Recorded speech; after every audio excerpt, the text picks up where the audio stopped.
Hi అండి, నమస్తే. Welcome back to our channel voice of Lakshmi. Komala Devi గారు రచించిన అపూర్వ కోరిక అనే ఒక చక్కటి కథను వినిద్దామండి. కథ మొదలు పెడదామా? పక్షుల కిలకిలా రావాలతో, పిల్లల అరుపులతో ఆ గృహ ప్రాంగణం ఎంతో సందడిగా ఉంది. పిల్లలు అల్లిబిల్లి తిరుగుతున్నారు. అదొక లోకం, చిన్నారి లోకం. ఆ రాజ్యంలో ప్రవేశించటానికి పెద్దలకు అర్హత లేనట్లు గేట్కు తాళం వేసింది. వీధిలో నుంచున్న రాజు గేట్లో నుంచి చూస్తున్నాడు. పిల్లలు అతన్ని గమనించే స్థితిలో లేరు. పరుగులు, నవ్వులు, ఆటల్లో ఎగశ్వాస, దెబ్బలాటలతో సరిపోయింది. అతడొక పావుగంట చూసి గేట్ మీద చప్పుడు చేశాడు. అంతా 6 ఏళ్ల లోపువారే. రెండవసారి శబ్దం విని ఒక జంట గేట్ను సమీపించింది. ఫైడ్ పైపర్ ఆడుతున్న పిల్లలంతా ఆటలు ఆపుచేసి ఆ జంట వెనకాతల పోగయ్యారు. పిల్లలు ఉత్సుకతతో చూస్తున్నారు. ఇతడేదో కొత్త అంకుల్లా ఉన్నాడు. కొత్తగా వచ్చారేమో. ఇతడికి తప్పకుండా పిల్లలుంటారు. చిన్నపిల్లలు పెద్దవాళ్ల వైపు చూస్తున్నారు. ఇంట్లో వినుతగారున్నారా? ఓ, ఉన్నారు అన్నాడొకడు. మా అమ్మ అంది ఒక 6 ఏళ్ల పాప. ఆ పాపనే పరీక్షగా చూసి చిన్నగా నవ్వాడు. ఆ పిల్ల సిగ్గుతో వెనక్కి వెళ్ళింది. నేను లోపలికి రావాలండర్రా అనగానే ఒకరు పరిగెత్తుకుని వెళ్లారు. కొంతసేపటికి వినుత తాళం చెవి పట్టుకొచ్చింది. గేట్ను సమీపించగానే ఆ వ్యక్తిని చూసి నిశ్చేష్టితయింది. కొంతసేపటికి తేరుకొని తాళం చెవి తాళంలో పెడుతూ అంది, మీరంతా పోయి ఆడుకోండి. ఆమె కంఠంలోని తీక్షణతను గమనించి అందరూ పారిపోయారు. ఆమె తాళం చెవి తిప్పలేదు. నువ్వెందుకొచ్చావు అంది నిరసనతో. ఏం లేదు, చూసిపోదామని వచ్చాను వినుత. అతడి కంఠంలో ధ్వనించిన ఓ విధమైన ఓటమిని గ్రహించి చటుక్కున కళ్ళెత్తి చూసింది. ఒక్క క్షణం మాట్లాడిపోదామని వచ్చాను, ప్లీజ్ వేడుకోలుగా అడగగానే ఆమె తాళం తీస్తూ అంది. అంతా చిన్నపిల్లలు, పారిపోయి రోడ్డు మీదకి వెళ్తారని తాళం వేశాను. ఇందులో పరాయి వాళ్ళు ఎంతమంది? లోపలికి వస్తూ అడిగాడు. ఆమె మళ్ళీ తాళం వేస్తూ, 2 తప్ప అందరూ పొరుగింటి పిల్లలే. 2 లోపలికి వెళ్తున్నారు. ఆమె పక్కలో పరాయి వ్యక్తిగా నడుస్తుంటే అతనికి వింతగా ఉంది. వినుత మాట్లాడలేదు. ఇంట్లోకి వెళ్లకుండానే ఆ చిన్న వరండాలోనే 2 కుర్చీలు ఉంటే అందులో కూర్చున్నారు. మంచినీళ్ళు ఇస్తావా వినుత? ఆమె తెచ్చి చిన్న స్టూల్ మీద పెట్టి మళ్ళీ కూర్చుంది.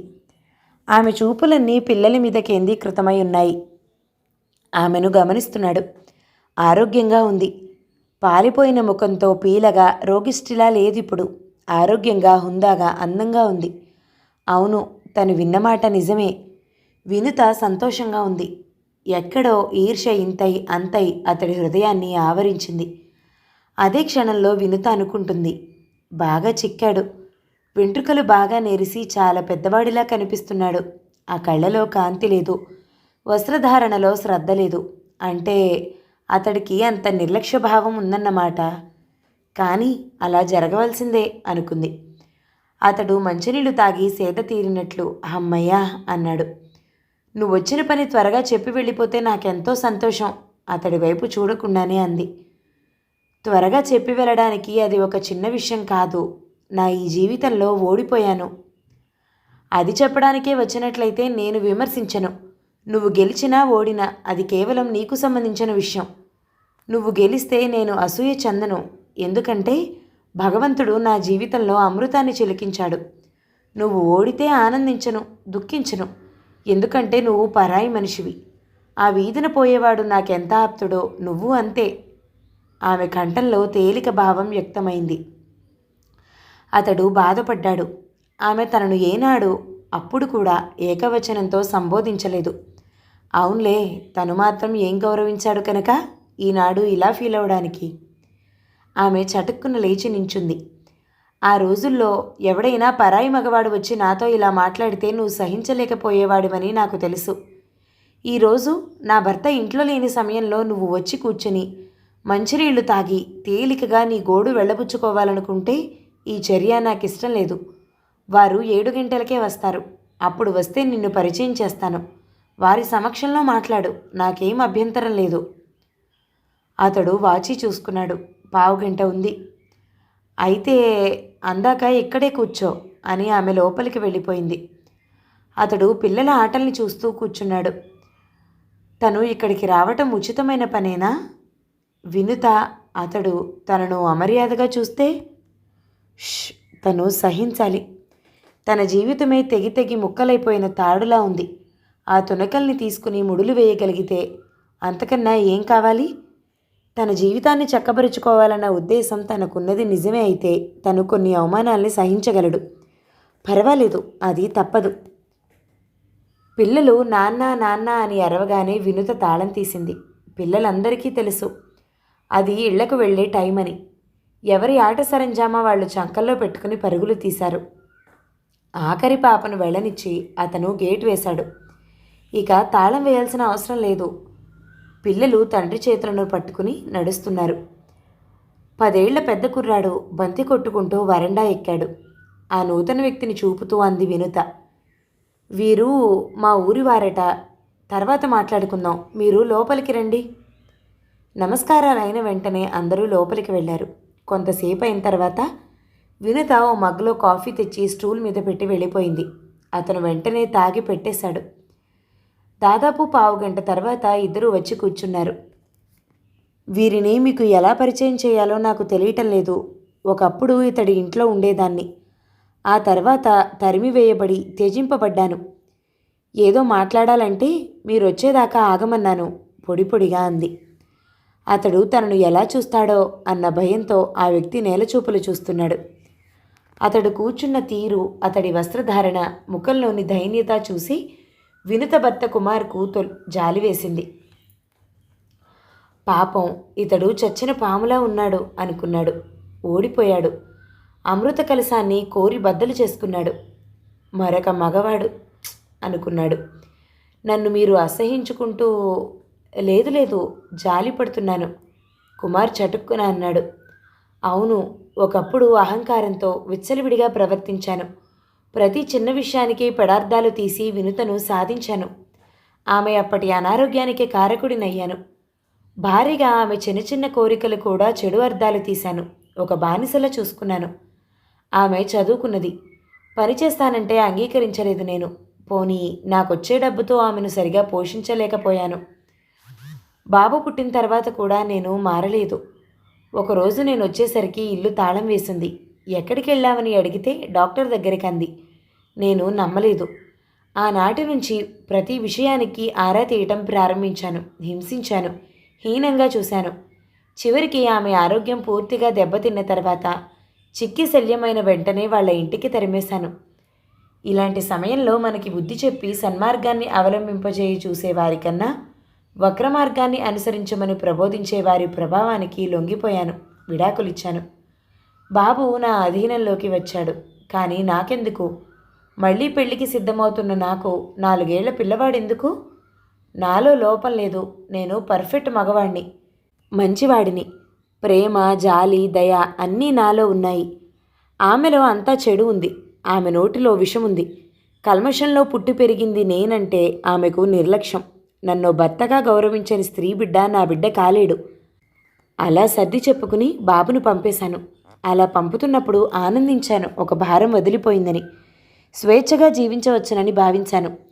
బిడ్డను అక్కడికి పంపిన తర్వాత వాడి పోషణార్థం కొంత డబ్బు పంపమని వాళ్ళ తాతగారు రాస్తే దానికి నేనిచ్చిన జవాబు వింటే మీరు ఆశ్చర్యపోతారు, అసహించుకుంటారు.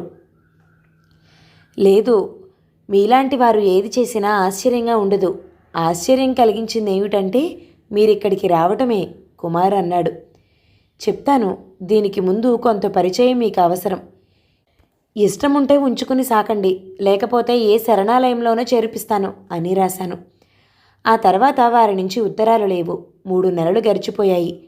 ఆ తర్వాత వారి నుంచి ఒక ఉత్తరం, దాంతోపాటు కొన్ని పత్రాలు వచ్చాయి. వాడిని ఆయన దత్తు తీసుకుంటారట.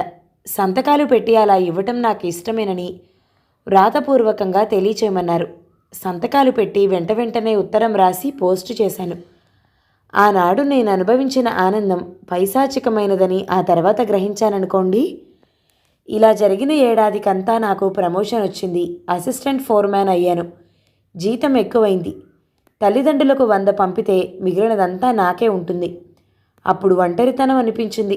పునర్వివాహం చేసుకోవాలని అనుకున్నాను. అఫ్కోర్స్ వినుతను వెళ్ళగొట్టినప్పటి నుండి ఆ కోరిక ఉందనుకోండి. ఈ మాట నేను చేసుకోబోయే అమ్మాయి ఎక్కువగా చదివి ఉండకూడదు, పల్లెటూరి పిల్ల, గోశాలో ఉండే పిల్ల, నా సరదాలకు అడ్డు తగలకూడదు. నన్ను భర్తగా దైవంగా భావించి తదనుగుణంగా నన్ను మన్నించే స్త్రీని వెతికి చేసుకోవాలనుకున్నాను. అలాగే చూసుకున్నాను. ఆమె విజయలక్ష్మి. కానీ నేను వేసిన అంచనా తారుమారైంది. అతడు ఆపు చేసి మగ్గులో ఓ మారు చూసి మళ్ళీ పెట్టేశాడు. అంటే ఆమె కూడా వినుత లాంటిదేనా? రాజు అడ్డంగా తలాడించాడు. నేను ఏ లక్షణాలను కోరానో అవన్నీ వినుతలోనే ఉన్నాయని ఆ తర్వాత తెలుసుకున్నాను. విజయ స్వేచ్ఛాజీవి, చాలా అధునాతన భావాలు కలది, అపారమైన తెలివితేటలు కలది. నన్ను, నాలోని బలహీనతల్ని విశాల హృదయంతో అర్థం చేసుకోగల సంస్కారం ఆమెలో ఉంది. పల్లెటూరి పిల్లలో ఈ లక్షణాలు ఎలా వచ్చాయా అని ఆశ్చర్యపోయి ఓ మారు అడిగాను. నా వైపు అదోలా చూసి నవ్వింది.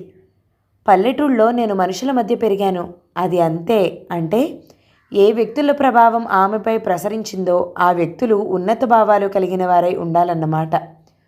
ఒకసారి నేను ఇంటికొచ్చేసరికి తలుపు తాళం వేసింది. చాలా కోపం వచ్చింది. రాగానే క్రోధంతో కొట్టినంత పనిచేశాను. నా ఉద్రేకం కాస్త చల్లబడిన తర్వాత నిరసనతో అంది, ఎక్కడికి వెళ్ళావు అన్న ప్రశ్న వేయకుండానే ఇలా ప్రవర్తిస్తున్నారు? స్త్రీ ఇల్లు కదిలితే చెడ్డ పని చేయడానికే వెళ్ళిందనుకునే మీ సంకుచిత మనస్తత్వాన్ని ఏమనగలను? మనం మనుషుల మధ్య నివసిస్తున్నాం. ఒకరి సహాయం లేకుండా రోజు గడవడం కష్టం. ఆడవాళ్ళు మగవాళ్ళు అన్న దృష్టితో చూస్తే ఈ జీవితం సాగిపోవడం కష్టం. స్త్రీ చెడిపోవాలంటే ఇల్లు కదిలి ఎక్కడికో వెళ్ళనవసరం లేదు. నేను అలాంటి దాన్నైతే ఇలా తాళం వేసి ఆలస్యంగా రానవసరం లేదు అంది. రాను రాను ఆమె నన్ను మార్చాలని చూసింది. నా వ్యసనాల్ని ఖండించడం ప్రారంభించింది. ఆమె ప్రవర్తన నాకు వింతగా ఉండేది. ప్రథమంలో సహించినట్లు మౌనంగా ఉండేది. ఆ తర్వాత జోక్యం కలిగించుకోవటం ప్రారంభించింది. అది అధికారంతో. ఓసారి కొట్టాను. శరీరానికి దెబ్బ తగిలితే అది కొంతకాలానికి మానిపోతుంది. ఈ హృదయానికి తగిలితే అది ఇక మానదు అంది. తర్వాత ఓ విధమైన సత్యాగ్రహం ప్రారంభించింది. నాకు మాత్రం అన్నం వండి వడ్డించేది. ఇదొక నాటకం అనుకున్నాను. నన్ను పోనిచ్చి వండుకు తినొచ్చు, పాలు తాగొచ్చు. కానీ మూడో రోజున ఒట్టు కాఫీతో ఉండలేకపోయింది. నీరసంతో పడిపోయింది. అప్పుడు తెలుసుకున్నాను ఆమె గర్భవతి అని. కానీ నాలో కలగాల్సిన ఆనందమే కలగలేదు. నేను ఆమె చేతిలో కీలుబొమ్మనైపోతున్నానా? నేను మారిపోతున్నానా? నా వ్యక్తిత్వానికే గొడ్డలి పెట్టు. ఓ విధమైన రాక్షసత్వం నాలో ప్రవేశించింది. హఠాత్తుగా నాలోని నిగ్రహం కట్టలు తెంచుకుంది. నేను ఆమెకి లొంగిపోయి నా మగతనాన్ని బలిపెడుతున్నానా? నాలోని అహం ఉన్నత స్థాయిని అందుకుంది. ఒకనాడు 4 రోజులు సెలవు పెట్టి ఒక్కడిని మా ఇంటికి వెళ్ళాను. జయ ఒక్కత్తి ఇంట్లో ఎలా ఉందోనన్న ఆందోళన ఉన్నప్పటికీ ఆమెకు ఒక గుణపాఠం నేర్పాలన్న బలీయమైన కారణం ముందు అవన్నీ లెక్కలోకి రాలేదు. 4 రోజులకు నేను తిరిగొచ్చాను. ఆమె తలుపు తీసి చిరునవ్వుతో స్వాగతం చెప్తుంటే నా హృదయంలో అగ్నిజ్వాలలు రేగాయి. ఆమె మామూలుగా ఆరోగ్యంగా నిండు కుండలా ఉంది. లోపల చిన్న రకం సందడి వినిపిస్తుంది. ఆమెను తోసుకుని లోపలికి వెళ్ళాను. 4 అమ్మాయిలకు ట్యూషన్ చెప్తోంది కాబోలు. పుస్తకం తీసి చూశాను. 8వ తరగతి పుస్తకాలు. అందున ఇంగ్లీష్ లెక్కలు. నేను అక్కడి నుండి వెళ్ళిపోయాను. పిల్లల్ని పంపించి కాఫీ తెచ్చింది. నీవు బడికే వెళ్ళలేదనుకున్నాను. నువ్వు చదివింది 5వ క్లాస్ అన్నావు కదూ? తప్పు చేసిన స్కూలు పిల్లాడిని మాస్టారమ్మ చూసినట్లు చూసింది. నేను చదివింది 5వ క్లాసే, కానీ ఇంట్లో బాగా చదువుకున్నాను. మీరు ఒప్పుకుంటే మెట్రిక్ రాయగలను. రాయనా? ఆ కాఫీ విసిరికొట్టి బయటికెళ్ళాను. క్రూరమైన చేష్టలకు ఆమె లొంగుతుందనుకున్నాను. విసిగిపోయి నల్లిలా అణిగిమణిగి ఉంటుందనుకున్నాను. మరుసటి రోజు నేను డ్యూటీలో జాయిన్ అవ్వాలి. నాతో పాటు తను భోంచేసింది. ఎక్కడికి అన్నాను. ఆ పై వీధిలో ఒక ఆవిడ లెక్కలు నేర్పుతుంది. మెట్రిక్కు కట్టాలని. మానేయ్ అన్నాను. డబ్బు 30 కట్టానంది. పర్వాలేదన్నాను. నవ్వింది. 4 రోజులు నేనేమైపోయినా పర్వాలేదన్నట్లు వెళ్ళిపోయారే. ఆ రోజుల్లో నేనేం చేసేదాన్నో, ఎలా కాలం గడిపేదాన్నో, ఎలా వండుకు తినేదాన్నో, అనారోగ్యంగా ఉంటే ఏం చేసేదాన్నో మీకు పట్టలేదే. ఈరోజు ఆ 4 రోజుల నా పాటలను, నా పనులను మార్చాలని చూస్తుంటే పిచ్చిగా నవ్వొస్తోంది. పిచ్చి పట్టని, నవ్వుకో, కానీ నువ్వు వెళ్ళటానికి వీల్లేదు. మీరు నన్ను పంపకపోతే ఆమె అనుకుంటారు మీరు నన్ను ఇంట్లో బలవంతంగా ఉంచేశారని. అందున మీ గురించి ఇక్కడ ఎవరికీ సదభిప్రాయం లేదు కదా. 3 నెలలే, ఆ తర్వాత ఎలాగూ వెళ్ళలేను. నమ్మకం కుదరకపోతే వచ్చి చూడండి. నేను లేనప్పుడు ఆ 4 పిల్లల్లో 2 పిల్లలు సాయం పడుకునేవారట. నేను లేకపోయినా ఆమె జీవితం సాఫీగా నడిచింది. లోపల ఎక్కడో తృప్తిగా ఉంది. కానీ అదే భావం ఉధృతమైంది. ఆ సాయంత్రమే మంచి మాటలతో నచ్చచెప్ప చూశాను. మీరనేదేమిటి? ఇంట్లో పడి ఉంటే నాకు తిండికి బట్టకు లోటుండదనే కదూ. నాకు కావలసింది తిండి, బట్ట, రక్షణ మాత్రమే కాదు, నా హృదయంలోని భావాలకు రూపకల్పన ఇవ్వాలన్న కాంక్ష ఉంది. వివాహపూర్వం నేనొక చిన్ని పిట్టను. నా అందమైన రెక్కల్ని విదిలించి హాయిగా స్వేచ్ఛగా గగన మార్గాన ఎగురుతూ ఆ మేఘమాలికలతో దోబూచులాడుతూ నా రెక్కల అందాన్ని చూసుకుంటూ చల్లటి స్వచ్ఛమైన గాలిని పీలుస్తూ విహరించాలన్న తీరని కోరిక ఉండేది. మీ భార్యనైన వెంటనే నాకు కొంత స్వేచ్ఛ వచ్చిందన్న ఆనందం నన్ను ఉక్కిరిబిక్కిరి చేసింది. నేను కోరేది మీ నీడలో స్వేచ్ఛ. మీ పూర్వచరిత్ర నాకేమీ తెలీదు. నా భర్త ఉద్యోగం చేస్తున్నాడు. అతడికి దుర్వ్యసనాలేవీ ఉండకూడదు. అతడు స్త్రీని ఆట వస్తువుగా లేదా బానిసగా లేక ఖైదీలో ఉంచినట్లు చూడకూడదు. ఆమె వ్యక్తిత్వానికి గౌరవం ఇచ్చి ఒక స్నేహితురాలిగా భావించాలి. అతడి సాహచర్యంలో ఆమె వ్యక్తిత్వం పరిపూర్ణత చెందాలి. ఇలాంటి భావాల పరిపూర్ణతే నా భర్త అనేవాడిలో ఉండాలనుకున్నాను. కానీ మీరు అందుకు భిన్నంగా ఉన్నారు. అది నా దురదృష్టం. నన్ను బంధించకండి, అది ఉరితాడవుతుంది. నన్ను అదిమి పెట్టకండి, ఆ బరువు కింద అణిగి నశించిపోతాను. ఆ అవిచలిత గంభీర ముఖాన్ని చూసి ఆశ్చర్యపోయాను. ఆమె ఎటువంటి స్వేచ్ఛను గురించి ఇంతసేపు వ్యక్తీకరించిందో ఆ స్వేచ్ఛకు క్షుద్ర చౌకబారు అర్థాన్ని స్ఫురింపచేస్తూ కాఠిన్యాన్ని జతపరిచి ఆమెను అఘాతపరచడానికి వెనుతీయలేదు. చివరికి అణ్వస్త్ర ప్రయోగం చేశాను. నీ ఇష్ట ప్రకారం నువ్వు మసులుకో, నా ఇష్టానుసారం నేను మసులుకుంటాను. బహుశా ఆమె కోరికలన్నీ ఆ తీవ్రమైన అగ్నిజ్వాలలలో కాలి నుసైపోయి ఉంటాయి. ఆమె మరి మాట్లాడలేదు. నేను విజయ గర్వంతో ఛాతీ విరుచుకుని తిరిగినంత పనిచేశాను. ఆ ఛాతీ విరుపులో ముక్కలైన హృదయాన్ని చూడలేకపోయాను. ఆమె మారిపోయింది. నేను ఆశించినట్లుగా మారిపోయింది. ఆ రోజు పేకాటలో కూర్చుని ఆలస్యంగా ఇల్లు చేరాను. తలుపు తీసి నన్ను లోపలికి రానిచ్చి వెంటనే తలుపు మూసి తలుపు మీద ఆనుకుంది. ఆమె కళ్ళు విస్ఫులింగాలే అయ్యాయి. దీని అర్థమేమిటి? నీ ఇష్టానుసారం నువ్వు, నా ఇష్టానుసారం నేను అన్నారు. నేను గ్రహించాను కనుక మీ ఇష్టానుసారం మసులుకుంటున్నప్పుడు మీరు నా ఇష్టానుసారం మసులుకోవాలని ప్రత్యేకంగా చెప్పించుకోనవసరం లేదనుకుంటాను. నేను నిర్లక్ష్యంగా నవ్వి వెళ్ళిపోయాను. ఆ తర్వాత మా మధ్య ఎటువంటి సంఘర్షణ లేకపోయింది. కానీ ఆమె కాలం గడిచే కొద్దీ మరింత తన లోకంలోకి అదృశ్యురాలవటం మొదలుపెట్టింది. నెలలు నిండుతున్నాయి. లేడీ డాక్టర్ ఆమెను పరీక్షించి అంతా బాగుందని చెప్పేది. కొద్దిగా నేనే మారాను. షాప్ నుంచి తిన్నగా టైంకు ఇంటికొచ్చేవాణ్ణి. క్యారం బోర్డు తెచ్చాను, ఆడేవాళ్ళం. సరదాగానే ఉన్నట్లు కనపడేది. మా పెళ్ళైన 4 సంవత్సరాల 2 నెలలకు విజయకు పాప పుట్టింది. పురిట్లోనే పిచ్చి పట్టింది. అలా ఉండి రాను తగ్గిపోతుంది. కానీ ఆ పాప? అతడు ఆపు చేశాడు. కంఠంలో పెద్ద గులకరాయి ఇరుక్కుపోయినట్లు బాధపడసాగాడు. వినుత మంచినీళ్లు తెచ్చి స్టూల్ మీద పెట్టింది. రాజు గడకటా తాగి పెట్టేశాడు. ఆ పాపకేమైంది? వినుత ఆందోళనతో అడిగింది.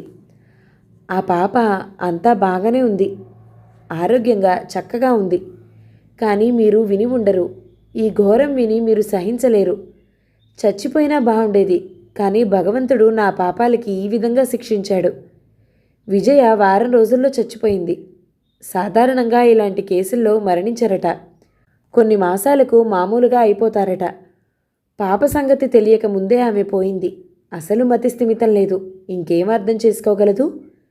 తెలిసి బ్రతికి ఉంటే ఆ పిచ్చి నిలిచిపోయేదనుకుంటాను. అయినా ఆ పాప మీద జాలి, ప్రేమ నాకెప్పటి నుంచి కలిగాయి? నాకే ఆశ్చర్యం వేసింది. లాభం లేదు, ఆ పాపని చంపేసుకున్నాను. అన్నారు ఇద్దరు. దాని అర్థం ఏమిటో? రాజు తల 2 చేతుల్లో పట్టుకున్నాడు. చూపులు నేలను ఆనాయి. వినుతా కుమార్ ముఖాలు చూసుకున్నారు. పాపకేమైంది? ఎక్కడుంది? పాప ఎక్కడో క్షేమంగానే ఉండి ఉంటుంది. హాస్పిటల్లో 2 వారాలు ఉంచుకుని అన్ని పరీక్షలు చేసి చివరికి నన్ను ఒప్పించి వాళ్ళకిచ్చేశారు. మళ్ళీ అనాథ శరణాలయానికే ఇచ్చేశారా? వినుత క్రోధంతో పెదాలు బిగించి ఊసినట్లు అడిగింది. తలెత్తి జాలితో ఆమె వైపు చూశాడు.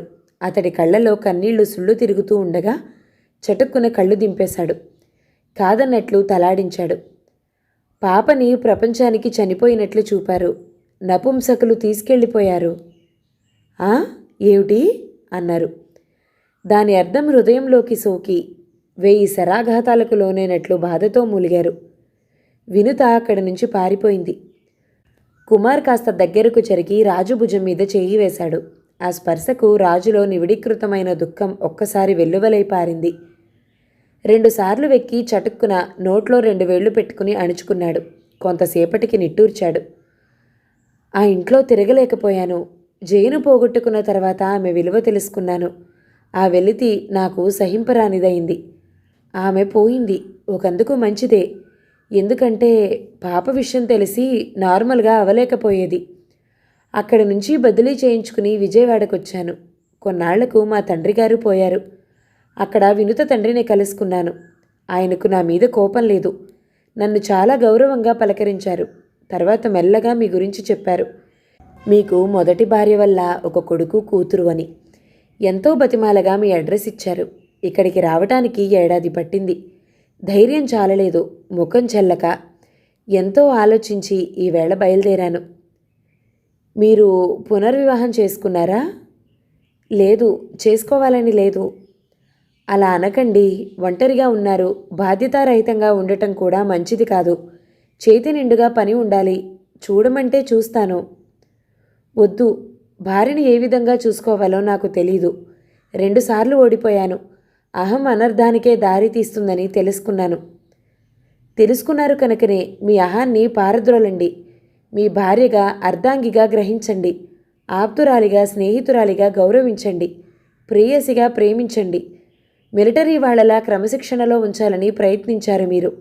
మీకు కావాల్సింది భార్య కానీ నమ్మకమైన పని మనిషి కాదు. ఆమె ఒక యంత్రంలా ఉండాలనుకోకండి. ఆమె స్వతంత్ర భావాలను ఖండించకండి. ఆమె వ్యక్తిత్వాన్ని గౌరవిస్తే ఈ మారు ఓడిపోరు. చాలా థ్యాంక్స్. కానీ నా మనసు విరిగిపోయింది. పాప ఆ విధంగా అయిపోవటంతో నాలో విప్లవం చెలరేగింది. నా హృదయం నలిగిపోయింది. అందుకే మీ దగ్గరికి వచ్చాను. ఎంతో విశాల హృదయంతో విడాకులు తీసుకున్న వినుతను పెళ్లి చేసుకోగలిగారు. ఆమె జీవితాన్ని ఆనందమయం చేశారు. మీకు నా కృతజ్ఞతలు. మరో విషయంలో కూడా మీ విశాల హృదయంతో నాకు సహాయం చేస్తే. రాజు ఆపుచేశాడు. కుమార్ అనలేదు. మౌనం దాల్చాడు. ఇతను దేనికోసం వచ్చాడు? ఎన్నో అనుమానాలు. అతడు ఆలోచిస్తున్నాడు. వినుత వచ్చి భోజనానికి పిలిచింది. రాజు వద్దన్నాడు కానీ కుమార్ ఒప్పుకోలేదు. అన్నీ బల్ల మీద ఉన్నాయి. వినుత వడ్డించడానికి అక్కడ నించోలేదు. భోజనానంతరం మళ్ళీ బయటకొచ్చి కూర్చున్నారు. ఈ మారు అరగంట వరకు లోకాభిరామాయణం మాట్లాడుకున్నారు. 8:30 అయింది. వినుతగారు వస్తే నా కోరిక చెప్తాను. మీ ఇష్టం. కుమార్ వినుతను పిలిచాడు. ఆమె భోజనం అయింది. పిల్లల్ని నిద్రపుచ్చి వచ్చి కూర్చుంది. చెప్పండి, కానీ ఒక్కటి మాత్రం గుర్తుంచుకోండి. మీ కోరిక ఏదో మాకు తెలీదు. ఇక్కడ మీకు సంబంధించినవి ఏమీ లేవు. ఒక్కటి తప్ప. అది పెద్దబాబు చంద్రశేఖర్ గురించి అయితే మీరు అడగకుండానే ఉంటే మంచిది. వాడికి 10వ ఏడు. అతడు ఒక్కొక్కటి అర్థం చేసుకోగల వయసులో ఉన్నాడు. మీరే చెప్పారు రాతమూలకంగా సర్వహక్కులు వదిలేసుకున్నట్లు, మామగారికి దత్తత ఇచ్చినట్లు. రాజు దీర్ఘాలోచనలో మునిగిపోయాడు. మెల్లగా లేచి స్తంభానికి ఆనుకున్నాడు. ఆ క్రీనీడలో అతడి ముఖ కవళికలు స్పష్టం కాలేదు. మీ ఊహ సరైనదే, కానీ బాబుని తిరిగిమ్మనటానికి రాలేదు. కానీ అప్పుడప్పుడు చూసి వెళ్ళటానికి అనుమతి ఇస్తారా? వాడి కోసం ఏదైనా ఇస్తే మీరు స్వీకరిస్తారా? జీవితంలో సర్వం నాశనమైనట్లు ఎందుకు ఫీల్ అవుతున్నారు? మీకు మంచి అమ్మాయిని తెచ్చి పెళ్లి చేసే బాధ్యత నాది. కుమార్ సీరియస్గానే అన్నాడు. రాజు నవ్వాడు. మీకు అర్థం కాలేదు. పాపకు అలా అయింది. విజయ చనిపోయింది. నాలో నేను లేను. అలాంటప్పుడు వారి కోటాలో నన్ను చేర్చి ఆపరేషన్ చేసి డబ్బు పంచుకున్నట్లున్నారు. My God! కుమార్ కంఠంలో నుంచి వేదనాపూర్వకంగా ఈ మాటలు వెలువడ్డాయి. కొన్ని క్షణాలు నిశ్శబ్దంగా గడిచాయి. వినుత భర్త కేసి నిశితంగా చూసింది. ఆ తర్వాత కళ్ళలో నీళ్లు తిరిగాయి. మెల్లగా లేచి వెళ్ళిపోతూ మెల్లిగా అంది, మీ నిర్ణయమే నా నిర్ణయం. కుమార్ రాజును సమీపించి భుజం మీద చేయి వేశాడు. మిమ్మల్ని నా అన్నగారిగా బాబుకి పరిచయం చేస్తాను.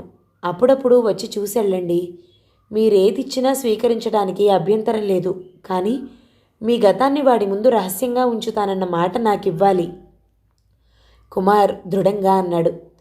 కుమార్ గారు, మాట కాదు, నా రక్తంతో రాసిమ్మన్నా ఇస్తాను. మరొకసారి నా హృదయపూర్వక కృతజ్ఞతలు. రేపొస్తాను. నమస్కారాలు. రాజు హోటల్కి వెళ్ళి స్నానం చేసి హాయిగా పడుకున్నాడు. హాయిగా నిశ్చింతగా నిద్రపోయాడు. ప్రాతకాలమే లేచి నీట్గా తయారై పళ్ళు మిఠాయిలు కొనుక్కుని వినుత ఇంటికెళ్ళాడు. కుమార్ ఎదురెళ్ళి రాజును తీసుకొచ్చాడు. ముగ్గురు పిల్లల్ని పిలిచి నామకార్థ పరిచయం చేశాడు. మా అన్నయ్య దూరదేశం నుంచి వచ్చాడు, పెదనాన్నగారు. రాజు దృష్టి చంద్రశేఖర్ మీద నిలిచిపోయింది. చేతులు చాపి ముగ్గురిని తన హృదయంలోకి తీసుకున్నాడు. ఆ పరిష్వంగ సుఖం దేనికి సాటి? ఎడమ చేతితో బాబు వెన్ను రాస్తూ కళ్ళు మూసుకుని మైమరిచిపోయాడు. బాబుకు సిగ్గుగా ఉంది. విడిపించుకుని దూరంగా జరిగాడు. కూర్చోండి, కుమార్ అనగానే ముగ్గురు కూర్చున్నారు. నిన్న చెప్పలేదేం? శేఖర్ అడిగాడు. ఎన్నో విషయాలు మాట్లాడుకున్నాం బాబు, ఆలస్యం అయిపోయింది. మళ్ళీ వస్తాగా, ఉట్టి చేతులతో పిల్లల్ని చూడకూడదు అని వెళ్ళిపోయాను, రాజు చెప్పాడు. ఆంటీ అదే పెద్దమ్మను తీసుకురాలేదా? శేఖర్ అడిగాడు. లేదు బాబు, దేవుడు తీసుకెళ్ళిపోయాడు, నాకెవ్వరూ లేరు. పాపలు లేరా? చిన్నది ఆరిందాలా అడిగింది. ఎందుకు లేరు, నువ్వున్నావుగా అంటూ ఆప్యాయంగా దగ్గరకు తీసుకున్నాడు. అందరితో పాటు టిఫిన్ తిని అందరికీ చెప్పి వెళ్ళిపోయాడు. అంతసేపు వినుత దూరంగానే ఉండిపోయింది. తండ్రి కొడుకును దగ్గరకు తీసుకోవటం ఆమె చూడలేదు. వెళ్ళిపోతున్న రాజు వంక చూస్తూ నిట్టూర్చాడు. కానీ అంతలోకి రాజు నడుస్తున్న తీరులో భేదం కనిపించింది. గేట్ని ఆనుకుని చూస్తున్నాడు. పితృప్రేమ అనేది అతడి శరీరం అంతటిలోనూ ఆంతర్యంలోనూ అణువణువున నిండిపోయినట్లుంది. స్థిరచిత్తుడై తలపైకెత్తి చకచకా నడుస్తూ ముందుకి సాగిపోతున్నాడు. టీవీగా హుషారుగా సాగిపోతున్న రాజును చూసి అనుకున్నాడు, ఏ స్వాంతనను ఆశించి వచ్చాడో అది లభించింది అని. కథ సమాప్తం. ఈ కథ గనక మీకు నచ్చినట్లయితే లైక్ చేయండి, షేర్ చేయండి, మంచి కామెంట్ చేయండి. మన ఛానల్ని తప్పకుండా సబ్స్క్రైబ్ చేయండి. Thank you so much for watching. నమస్తే.